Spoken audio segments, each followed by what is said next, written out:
Hello guys, आपका मेरे channel smart study में स्वागत है। आज हम क्लास 9th का हिंदी का जो आपका क्वेश्चन पेपर है उसको सॉल्व करते हैं। तो आइए स्टार्ट करते हैं। सबसे पहले आप यहाँ पर देखेंगे एक पैराग्राफ दिया गया है, यहाँ पर देख सकते हैं। फटाफट मैं पैराग्राफ रीड करती हूँ। हम विज्ञान और तकनीकी के समय में रह रहे हैं। हम सभी का जीवन वैज्ञानिक अधिकार और आधुनिक समय की तकनीकों पर निर्भर है। विज्ञान और प्रौद्योगिकी में लोगों के जीवन को इस तरह बढ़ा दिया, इसके स्तर को बढ़ा दिया जिससे कि जीना आसान हो गया है। विज्ञान और पहलू के हर पहलू को प्रत्येक राष्ट्र में लागू किया गया है। जीवन को सही ढंग से संचालित करने और समस्याओं को सुलझाने के लिए औद्योगिक उपकरणों की खोज की गई है, इसका उपयोग भी किया जा रहा है। हम विज्ञान में प्रगति नहीं करते तो हमारा जीवन पहले जैसे ही दुष्कर और कठिन रहता है। आजकल हम मोबाइल फ़ोन इन सब चीज़ों का यूज़ कर रहे हैं जिससे कि हमारी जो ज़िंदगी है थोड़ी आसान हो गई है। जटिल रोगों का इलाज भी संभव हो गया है। देश में विकास और विज्ञान प्रौद्योगिकी में भी इसका उपयोग किया जा रहा है। तो यह लगभग हमने शॉर्ट में इसका रिव्यू देख लिया है। अब देखते हैं क्वेश्चन क्या कहा जा रहा है। आज के समय में आधुनिक तकनीकी के बिना जीवन संभव नहीं है। कथन सही है। विज्ञान और प्रौद्योगिकी ने लोगों का जीवन को आसान, सरल और तेज बना दिया। तो दोनों ही स्टेटमेंट सही है और व्याख्या भी यहाँ पे सही है। सी आंसर हो जाएगा। नेक्स्ट देखते हैं, देश के विकास और समृद्धि के लिए क्या आवश्यक है। तो देखो यहाँ पर कथन फर्स्ट एंड के लिए क्या आवश्यक है। विज्ञान भी आवश्यक है और धार्मिक आडंबरों की आवश्यकता नहीं है। प्रौद्योगिकी भी आवश्यक है और वैज्ञानिक बहिष्कार। ये देखो तो फर्स्ट एंड थर्ड यहाँ पे सही हो जाएगा। फर्स्ट और थर्ड यहाँ पे क्या हो जाएगा, सही हो जाएगा। दो गलत है, धार्मिक आडंबरों और वैज्ञानिक बहिष्कार वाला। उसके बाद नेक्स्ट देखते हैं, यहाँ पे सूची दी गई जिसे मिलान करना है। तो बुनियादी ढांचा हमारा क्या होना चाहिए। सड़क निर्माण क्या है, एक बुनियादी ढांचा है। ऊर्जा निर्माण क्या है, सौर प्रकाश से होती है। और सूचना प्रौद्योगिकी इंटरनेट से होता है। तो बी आंसर यहाँ पे सही हो जाएगा।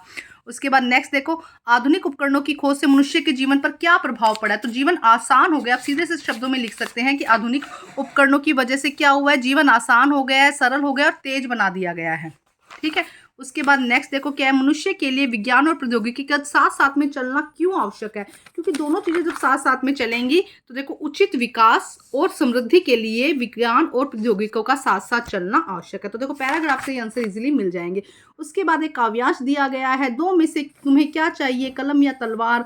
मन में ऊंचे भाव की तन की शक्ति विजय अपार। अंधकक्ष में बैठे सोच रहे ऊंचे मीठे गान, या तलवार पकड़ जीतोगे बाहर का मैदान।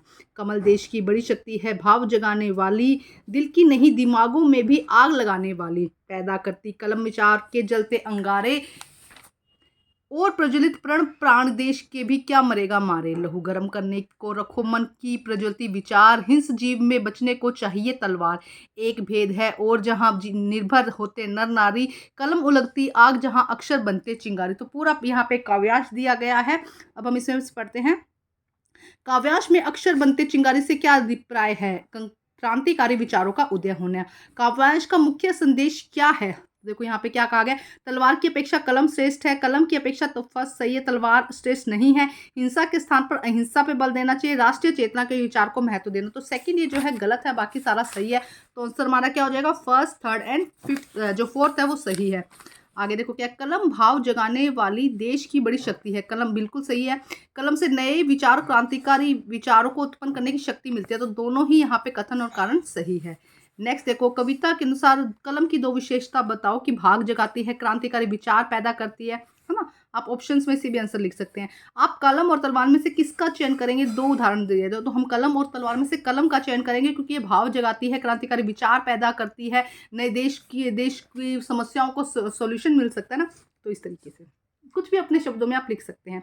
उसके बाद उपसर्ग या प्रत्यय बताना है। प्रत्यय शब्द में उपसर्ग बताना है तो परि यहाँ पे उपसर्ग हो जाएगा। स्व उपसर्ग से एक शब्द बनाना है, स्वराज स्वाभिमान।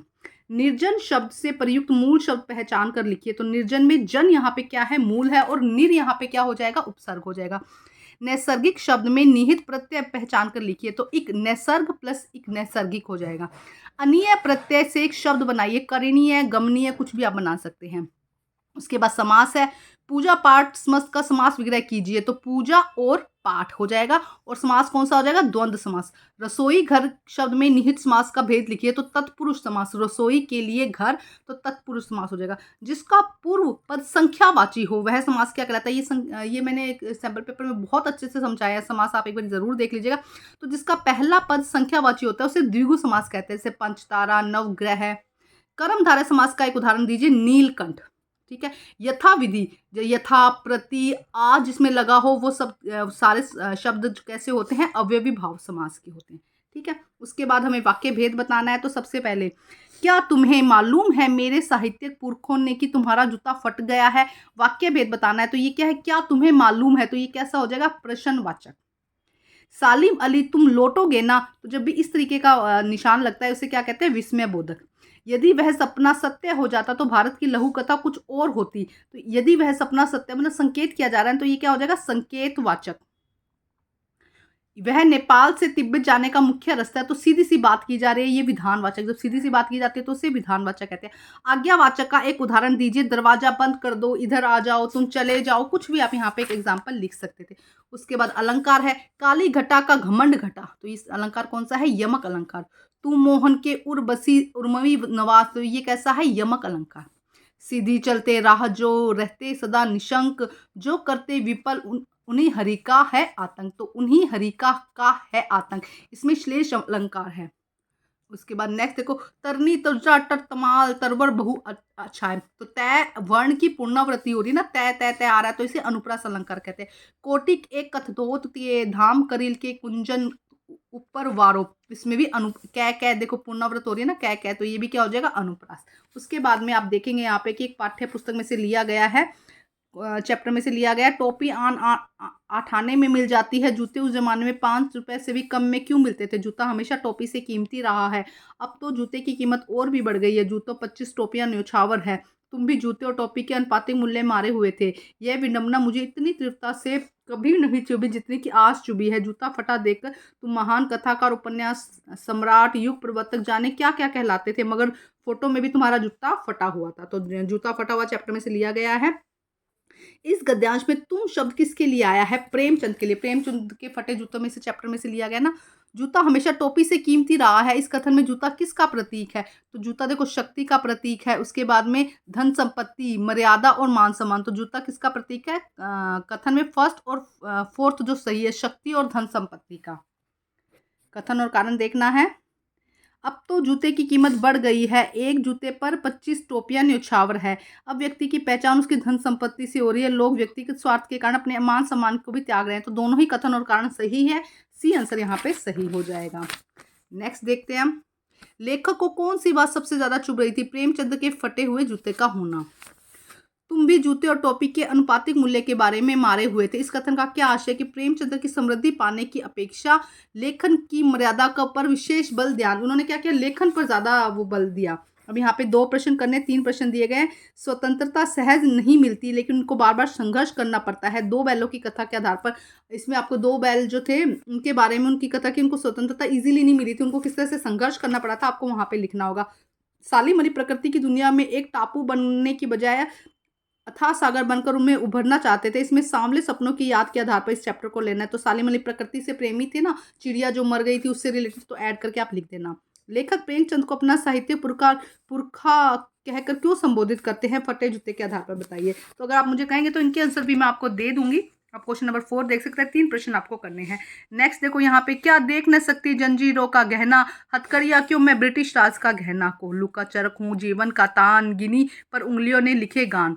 तो ये देखो पूरा दिया गया है। हम प्रश्न देखते हैं, ब्रिटिश राज का गहना किसे कहा गया है, हथकड़ियों को। वेरी वेरी इंपॉर्टेंट क्वेश्चन है ये। उसके बाद देखो नेक्स्ट, काव्यांश के आधार पर सही विकल्प का हमें चयन करना है। तो हाथ पैरों में लोहे की बेड़ियां डाल दी जाती थी, सही है। बैलों के स्थान पर उन्हें कोल्हू चलवाया जाता था, ये भी सही है। बड़े पत्थरों की गिट्टियों के रूप में तुड़वाया जाता था, ये स्टेटमेंट भी सही है। भरपेट भोजन के साथ गहने दान दिए, ये देखो ये वाली स्टेटमेंट तो बिल्कुल ही गलत है। तो यहाँ पे आंसर क्या हो जाएगा, first, second and third statement यहाँ पर सही है। थोड़ा सा रीड कर लो ना तो क्वेश्चन हो जाता है आराम से। कवि के लिए लोहे की हथकड़ियां गहनों के समान थी। कवि के अनुसार देश की आज़ादी के लिए बेड़ियों का बंधन गौरव की बात है। तो दोनों ही सही है, कथन और कारण दोनों ही सही है, सी आंसर यहाँ पे सही हो जाएगा। नेक्स्ट देखो, हूँ मोट खिंचता लगा पेट पर, जूता खाली करता ब्रिटिश अकड़ का कुआं। पंक्ति का आशय क्या है, अंग्रेजों के अहंकार और अत्याचार को अपनी दृढ़ शक्ति और सहन शक्ति से चूर करना। नेक्स्ट देखो, उपयुक्त काव्यांश में किस प्रकार की भाव का प्रधान है, सही काव्यांश में क्या नजर आ रहा है। तो देखो सबसे पहले राष्ट्र की स्वतंत्रता की, बिल्कुल। ब्रिटिश शासन की क्रूरता की, साहित्यिक व्यंग, रात्रि के सौंदर्य, यहाँ पे रात्रि का सौंदर्य बिल्कुल भी नहीं है। तो 1, 2 और 3 ये वाला फर्स्ट, थर्ड एंड फोर्थ, तो डी आंसर हमारा यहाँ पे सही हो जाएगा।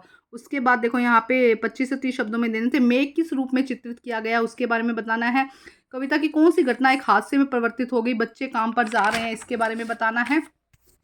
नेक्स्ट आप देख सकते हैं ये 2 प्रश्न यहाँ पे दिए गए हैं, इंपॉर्टेंट है, ये प्रश्न ज़रूर करके जाइएगा आप। तो ये वेरी वेरी इंपॉर्टेंट क्वेश्चन। उसके बाद में एक विषय पर नदियों का महत्व, बाल श्रम या शिक्षित राष्ट्र, इस पर आपको क्या लिखना है, एक निबंध लिखना है, अनुच्छेद लिखना है 120 शब्दों में। उसके बाद आपके छोटे भाई बहन की साहित्यिक रोचक पुस्तक पढ़ने के लिए प्रेरित करने के लिए एक पत्र लिखना है। आप अनन्या या अमन है हिंदी दिवस पर लेखन प्रतियोगिता में आयोजित कराने की अनुमति मांगने के लिए प्रधानाचार्य को एक पत्र लिखना है।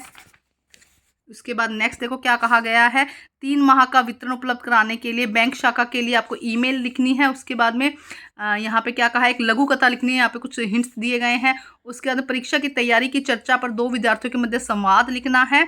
और स्वास्थ्य समिति के अध्यक्ष हैं, स्वच्छता पखवाड़ा का आयोजन निश्चित हुआ है, उस पर अच्छी शब्दों में सूचना तैयार करनी है। तो अगर आप कहेंगे तो इनके भी आंसर मैं बना दूंगी, लेकिन वेरी वेरी इंपॉर्टेंट क्वेश्चन है। Thank you guys.